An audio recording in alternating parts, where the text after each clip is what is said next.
los temas aquí es destinar recursos de más a la comunicación, pues a fin de cuentas es un acto de corrupción. Ese dinero que no lo destinó, por ejemplo, a programas sociales o a combatir la pobreza o a educación, que tanto se necesita en nuestro país, pues se va a comunicación. Entonces, ese es uno de los temas más graves, que cuando el gobierno de Enrique Peña Nieto se pasó en comunicación, naturalmente se lo tuvo que quitar algo más. Un claro ejemplo, pues es lo que hizo con el presupuesto para la Cruzada Nacional contra el Hambre. La prioridad fue comunicar los logros que aún todavía ni siquiera tuvo, porque el 80% lo destinó a difusión, uniformes y playeras. Ahí es una corrupción que nosotros vemos directamente, pero corrupción también es destinar dinero bueno a donde no se tiene que ir. Por ejemplo, de los sismos del 19 de septiembre, el gobierno de Peña Nieto tenía autorizados por el Congreso un presupuesto de 1,447 millones de pesos para comunicación. Peña Nieto para comunicación gastó exactamente lo mismo que para los damnificados, 8,000 millones de pesos. Es claro cómo el dinero de los ciudadanos, en lugar de enfocarse en las prioridades que tenemos como país, se están enfocando a donde van a parar, pues, desgraciadamente, para cosas como la propia Casa Blanca, ¿no?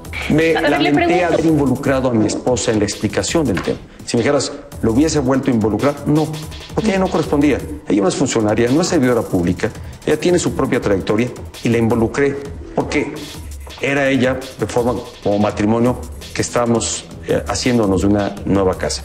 Estamos ante el derrumbe de la versión oficial que se manejó durante casi 4 años y por boca del propio presidente. Durante toda la reacción que tuvo el gobierno de Peña Nieto después de la publicación, se fue construyendo la versión oficial en el sentido de que la casa era solo de Angélica Rivera, ella sola la había comprado. Aquel famoso video que salió en Televisa por la noche diciendo que era con su presupuesto, que era lo que ella había ganado como actriz, en fin, que era un asunto personal. Y eso lo llevaron incluso al expediente de la Secretaría de la Función Pública. Hay un cuestionario que responde por escrito Peña Nieto. Estamos hablando de una investigación oficial en la cual Peña Nieto dice, pues es asunto de mi esposa, en pocas palabras. Entonces, yo no tengo nada que ver y estamos casados por bienes separados. Ahora en esa entrevista en 2 ocasiones se escucha que él dice la casa que nos estaban vendiendo, la casa que estábamos comprando. No, pues entonces, ¿en qué quedamos? A mí esto me parece muy delicado porque estamos presuntamente ante un presidente que mintió o dio información que no fue del todo cierta o no dijo todo lo que sabía en el cuestionario que le envió la Secretaría de la Función Pública dentro de una investigación oficial. Ahí queda constancia de cómo el presidente ha derrumbado su propia versión. Ahora veremos qué dice la administración de Andrés Manuel en esta transición de terciopelo, como le han llevado a los analistas políticos. ¿Cree usted que el mismo López Obrador vaya a tener interés de investigar otros casos? Odebrecht, Casa Blanca, bueno, no sé, el combate a la corrupción. Los pendientes de Peña Nieto frente al pueblo mexicano son muchos. Yo no sé si va a haber la voluntad de investigar esos casos o investigarlos hasta sus últimas consecuencias, como dicen, y por eso muchos suponen que todo lo que hemos visto hasta ahora implica una especie de acuerdo entre Peña Nieto y López Obrador. Por eso muchos dicen que seguramente o muy probablemente impliquen algún tipo de inmunidad o de impunidad a Peña Nieto y a algunos de sus cercanos. Si eventualmente se investiga a fondo esos casos y llegan a donde tienen que llegar y de que terminen los pactos de impunidad que hemos visto,